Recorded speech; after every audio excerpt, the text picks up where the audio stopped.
Come along with me on this 6th day of February and let's travel back in time in Black history during the transatlantic slave trade. During the transatlantic slave trade, African leaders in certain parts of Africa would often sell slaves. They would consider themselves businessmen. Some of them were the actual sellers. Other leaders worked as the middleman. They would receive a cut from the seller and the buyer. Most of the leaders would mainly focus on selling the men. That's what the European buyers mostly wanted originally, was men. They wanted strong men to do the work that they needed to be done. So the African leaders would sell the men and they would keep the women.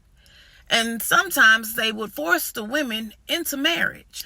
In certain parts of Africa, this practice became so bad that not trading slaves was almost a non-option. The choices were trade slaves or become a slave. European buyers usually remained on the coast while the sellers delivered by foot. The sellers would travel sometimes, or the middleman would travel sometimes as much as 300 miles.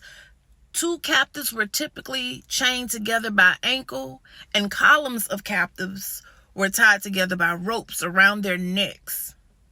If you think about it, just like the Confederates in the United States, most of the leaders probably didn't feel that abolishing slavery was about the dignity of a humankind and not a mere change in economic policy that affected demand and supply.